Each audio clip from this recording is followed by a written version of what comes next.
Good morning. I'm impressed.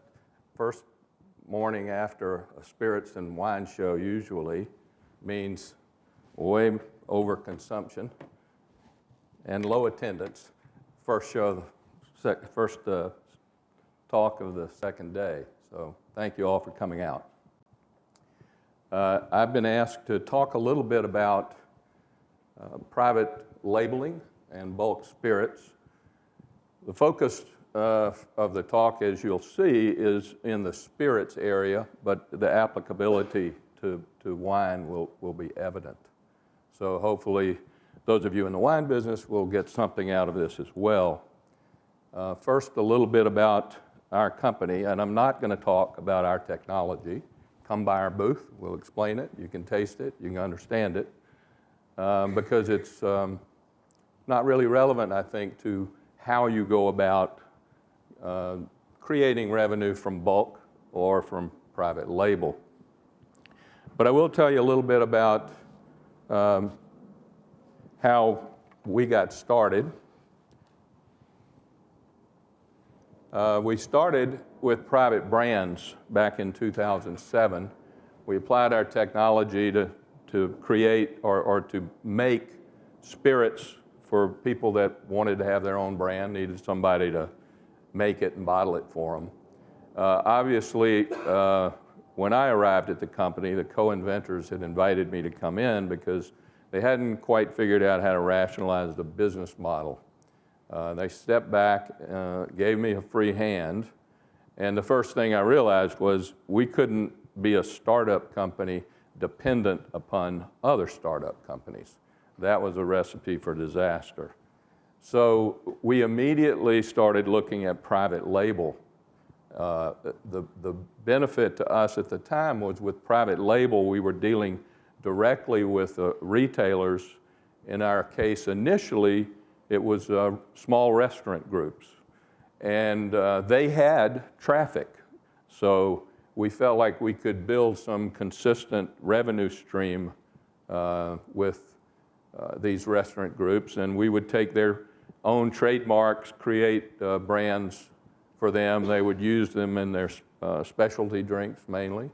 And so we sort of began the business of private labeling that way. In 2011, toward the end, we had an opportunity to present to a national retailer, off-premise retailer. And that was a huge leap forward for our company because they had a significant volume and we could get even greater sales revenue out of the national chains. And now we don't do much in the restaurant world anymore. Now it's in the private label, it's predominantly national retail chains. It's also bulk, and I'll talk about that in a minute, because bulk overseas is often going into private label products in those countries. But back in the U.S., the private label business really jump-started our company and our revenue growth. So let me talk a little bit about the bulk spirits. Did I just mess up? So I'm going to talk bulk first. We generally deal in totes and tankers. These are going to licensed distilleries domestically, sometimes the bottlers. Internationally, we're going to trading companies. So what we find internationally is the trading companies are buying in bulk, handling the logistics of importing and turning around and reselling, again, often into the private label industry in those countries. Sometimes it's a base spirit, sometimes it's a mature spirit. You'll never be able to predict exactly what the usage is going to be. The markets we're going into, domestically, we're selling We're seeing demand in craft distillers wanting bulk, and as I mentioned, the traders and internationally and other bottling facilities. Let's talk a minute about domestic and why people want to buy bulk, may want to buy bulk from you. So what we see in the craft world a lot of times is that a craft distiller will start with a product. They'll develop their expertise in making a whiskey or a moonshine or gin or whatever it may be. As they build a customer base, the customers want other products as well. And it may not have capacity to change and create a new product. Sometimes it's just difficult to keep trying to produce a new quality product. And so if you can buy product someone else has made and use it as your own brand, you're expanding your revenue streams. So we see that happening a lot. We also see, particularly when you're talking about spirits that are barrel aged, we see distilleries, new distilleries, needing a revenue source while they're waiting for their own spirits to mature. So they may be waiting 3, 4, 5 years for their own spirits to mature. They'll purchase bulk, they'll carry them through that gap. Or they may want to blend it. We see that happening as well. We see situations where while they're waiting for spirits to mature, they'll use some of their oldest product to blend with some younger product to create a drinkable spirit. We also see situations where a large order comes into a distillery. You get a new customer, or you get an existing customer. They want more than you can produce. So there again is another revenue opportunity. International opportunities, as I mentioned, these trading companies out there are generally responding to bottlers in other countries who are either have their own brands, but more often are responding to big retail chains seeking certain products. Bourbon being one of those high demand products now throughout the world. And I would say generally you're going to find internationally bourbon is going to be the one product that you can compete on price because bourbon has everybody's got the same transportation penalty. If you think about it, you've got all these other spirits that are made all over the world that are going to be closer to those markets and will not have the transportation cost. So a buyer in one of those countries is going to need some reason to buy that product from you. If it's a bourbon, though, all bourbon has to be made in the U.S., so everybody's paying the same transportation cost.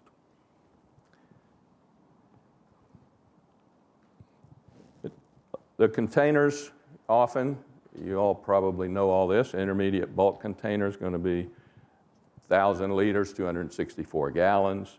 They're reusable, they're food grade, relatively inexpensive, palletized. You can put 10 of them in a 20-foot container. You can ship them all around the world that way. The other one that we'd use is the ISO tank, 6,000 gallons. It's inside a steel frame that fits on a container ship. So it's a 20-foot container, and companies lease these or rent these for transport, and you move them around the world.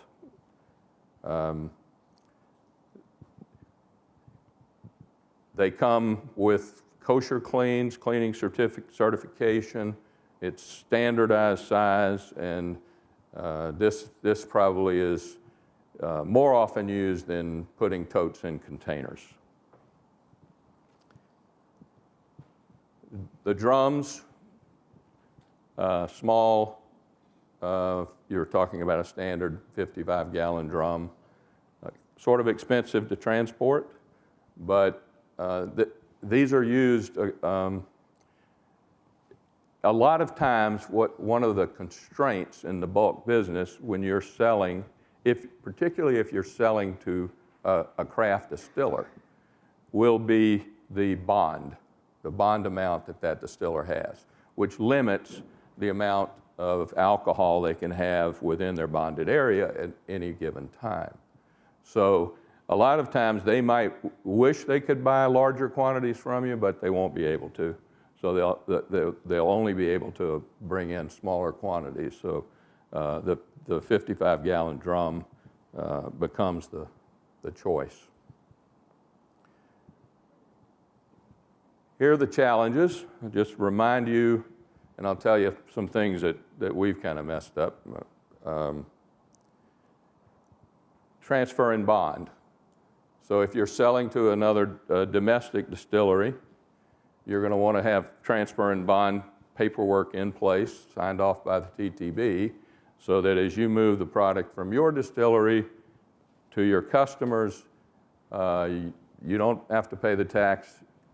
It's removed from your bond and your bond limit and is picked up by your customer's bond. It takes some time to get this paperwork in place. We're seeing 4 to 6 weeks right now, so make sure you allow for that. Once you put it in place, it's in place permanently with the TTB for that particular customer. So you don't need to go through this over and over again. The only reason you would do a change is if your customer's bond limit increased, or decreased. So again, I mentioned a minute ago that the bond amount your customer has, his bond limit, is going to dictate volumes. So it's something you need to be aware of. And then a learning I had is these transfers in bond domestically only applies to bulk. I had a customer who was a wholesale customer who got a distilled spirits permit to set up their own distillery, and they had been buying finished goods from me and then asked for another order of finished goods, and we did it as a transfer and bond. That was a no-no. We ended up having to pay some taxes on that. You can only transfer bulk from distillery to distillery. So the last point here was age requirements. There are generally standards of identity in almost every country. They are not always the same as we have here. There are also trade agreements that exist between our country and other countries. And in some cases, there are age requirements in those trade agreements or in those standards of identity. One of the things we learned, for instance, is that bourbon whiskey and Tennessee whiskey generally enjoy some protections internationally. The EU regulations, for instance, that set out the standards of identity for whiskeys, generally all whiskeys, require 3 years of barrel aging. But of course, in the US, bourbon, for instance, becomes bourbon whiskey the minute it is put into a new charred oak barrel or container. So there's a trade agreement, there's actually an EU regulation that recognizes bourbon and Tennessee whiskey as unique products of the US. So our standards of identity apply, not their standard of identity. But that doesn't take place in every country. So you just need to, if you're exporting to another country, make sure you spend some time. TTB has references on its website for every country, giving you a lot of information that will help you.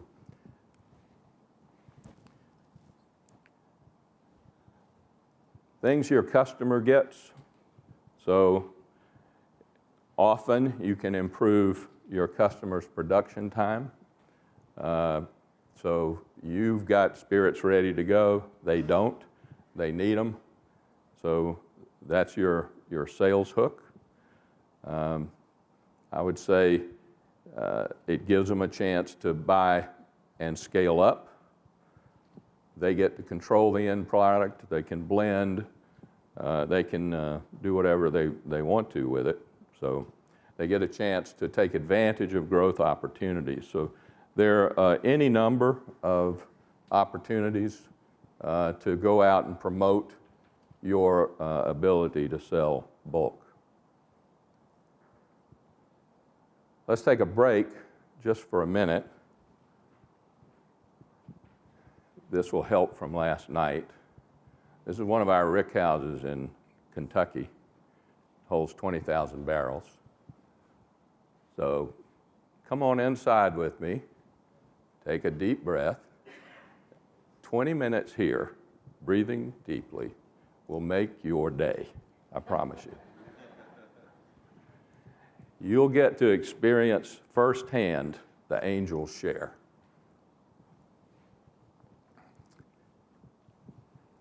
Going now to private label.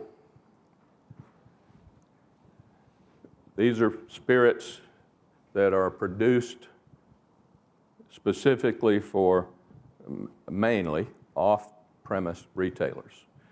You may do them for on-premise. As I said, we started with some restaurant chains. And that's good business.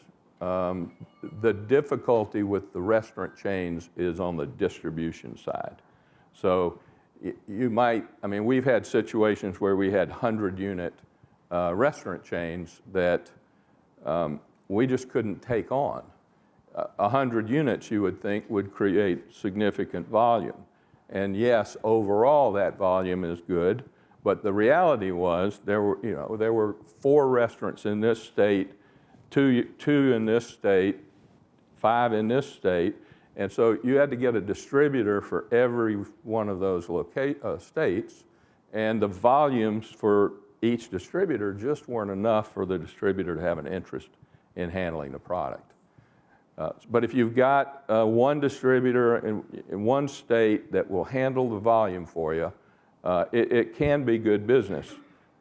You might create a brand around the restaurant's own trademarks.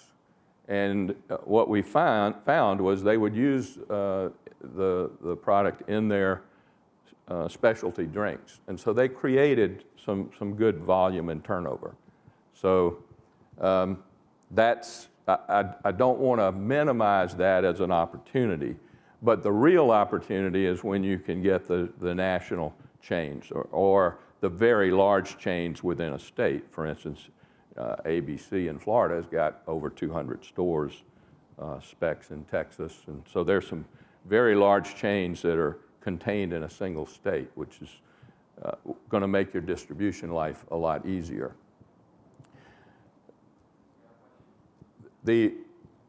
Oh, yes.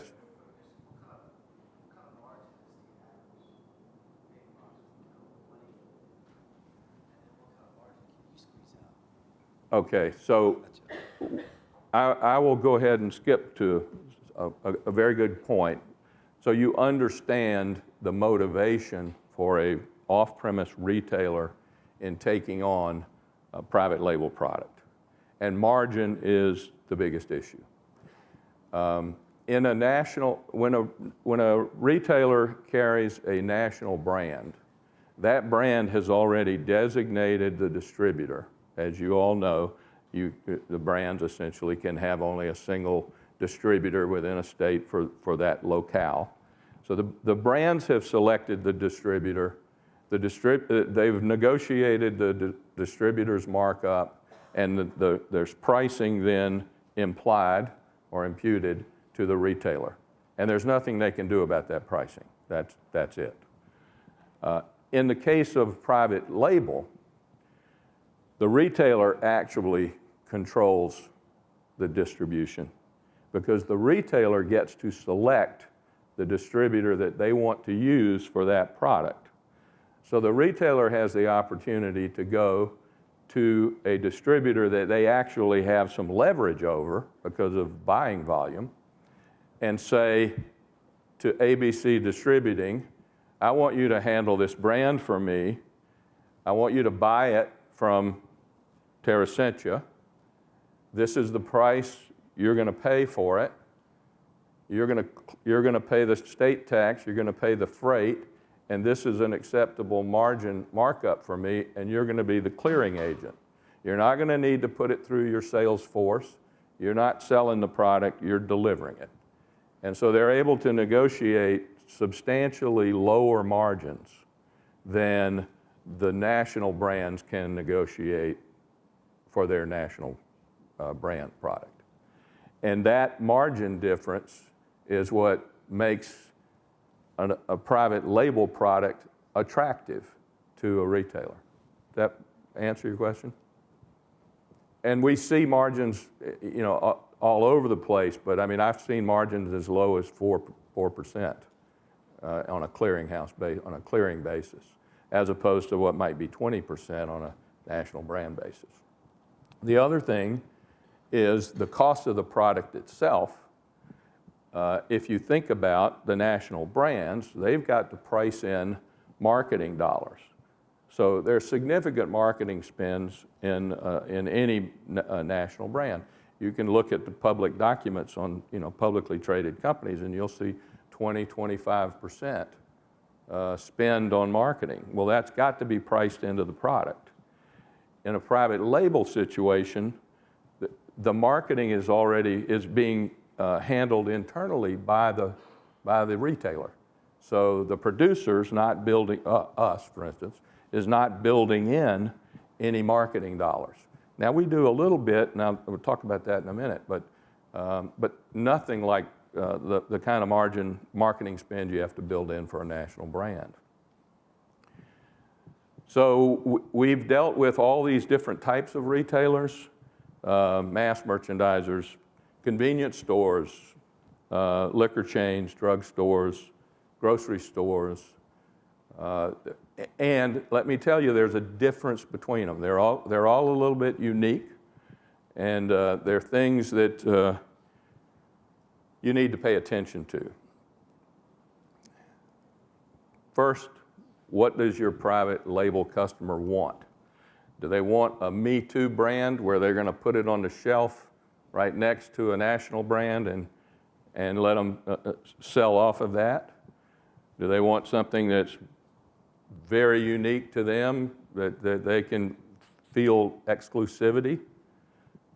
Are they just trying to get traffic through the store? And do they want a story? I'll tell you about stories. You'll have to create stories. We sit around because we create the trademark, the name, the packaging, it's turnkey, but we also create the stories, and sometimes we do it after the fact. So we did a rye whiskey for one of our customers called Darby's Rye, and the customer then really wanted to promote it marketing-wise, wanted a nice story on their website. So I did some research, and fortunately, I found a story about a man named Daniel Shawhan, I think was pronounced then in 1700 Shawn, Daniel Shawn Jr. And Daniel Shawn Jr. produced bourbon in Bourbon County, Virginia, which is now Bourbon County, Kentucky. And he stamped on his barrels bourbon for Bourbon County. There's a story out there, and I'm not going to claim it to be completely accurate, but one of the theories about how bourbon came to be named bourbon is because as Daniel Shawn Jr.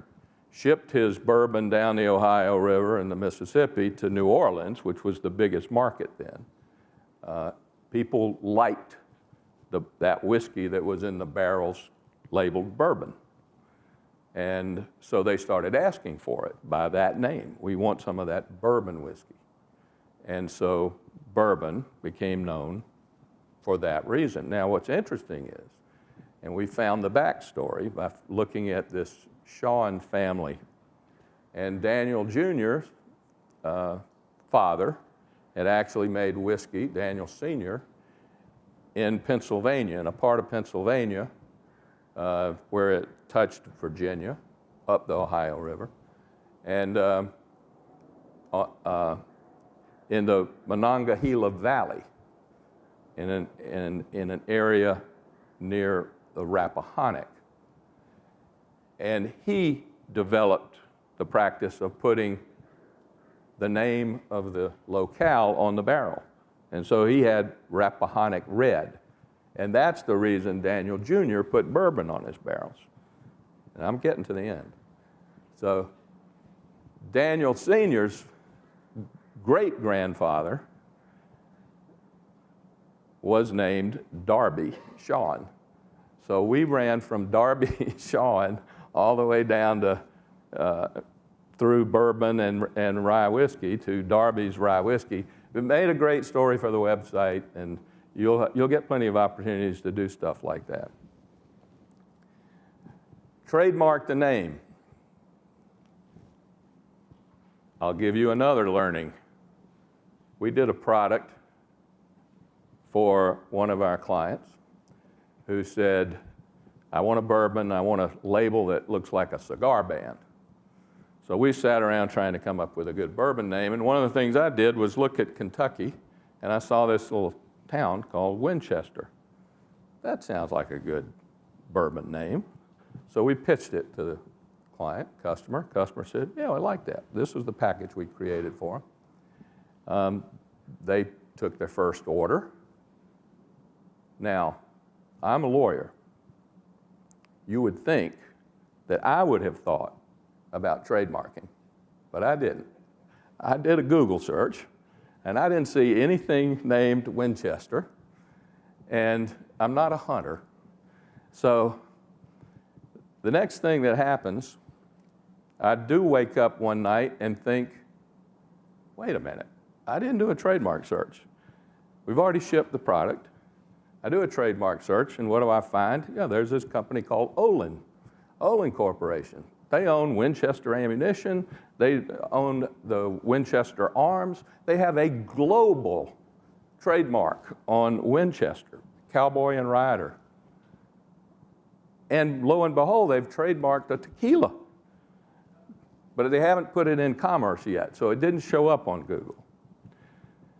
So my first response was, I think I'm just going to wait and see what happens with this product, because it might not do well, and then problem will be solved.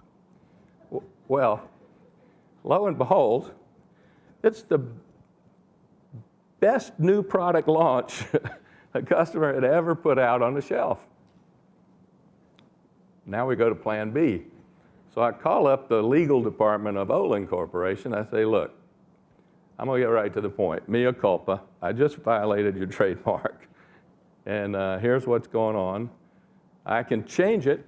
I can pull it off the shelf. But I'd really wonder if you might license it to me. You're not doing it with your tequila, and this is bourbon. And they said, we'll come visit you. And they did. They came. They visited. We ended up making a licensing arrangement. We have the rights now to Winchester, Cowboy Pony right there, globally. Now we pay a little bit for it. But right now you can buy Winchester bourbon in Moscow. I've shipped 6 containers of finished goods into Lenta stores. So it's essentially in a retailer in Moscow, other countries as well. So, do your trademark search. Don't get caught like I did. We do package design. We design the label. We design the bottle. Obviously, you have to coordinate pricing with your customer. You've got to go through all the approvals. You get the formula approval. You get the COLA. And then you work on the distribution. The distribution is really the easy part with private label. Like I said, generally your retailer's got leverage, and they will tell you what distributor to use, and the distributor is going to send you the purchase order. Pricing's already confirmed. We get 30-day terms from distributors, so we're not out a lot of money for very long. We've never had any issues. So that should not be difficult. I would tell you, let me skip on by my little story. After you've made the sale, there's still a lot you have to do. So one of the things is training. Another is the merchandising and marketing support. You have to make sure your customer understands that they essentially own this brand. They're the brand owner, and they're the ones that have to do the things you want to do to move a product. So you want to do end caps. You want a shelf placement. You also have to have those employees trained. They need to understand the margins are better. There's a reason you want to push the private label product. And clearly, taste competitions will help you as well. So that's an inexpensive way. Important things to remember here. And I will just point out number 2 here as being the most important. Obviously, managing expectations is a given. Don't lose control of the creative process. If you let your retailer take that on, and the first thing they say is, oh, we have our own marketing people, we know how to, we can design a label. They can't. First of all, they don't have a clue what the regulatory requirements are, and secondly, it will take them forever to do it because they will be doing it by committee. Don't even let them go there. You take control, give them the right to approve it when you finish, and that's all they need. I cannot emphasize the importance of that. You know, the benefits are pretty obvious.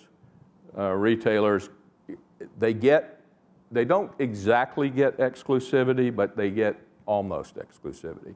TTB regulations prohibit exclusive arrangements, but essentially the product, because the product is going through a distributor that the retailer has selected, that distributor is going to protect the retailer as much as they can legally. So they're not going to be out there with their sales force trying to push the product to other people. So the last thing I would say, just in summary, is I think there are opportunities out there for you to find some bulk revenue or some private label revenue. There's a huge demand for private label, and we're seeing it. We're seeing the premiumization of private label throughout the industry. It began with bottom shelf. Now we're moving upscale, and so I think there's an opportunity there for you to take advantage of it.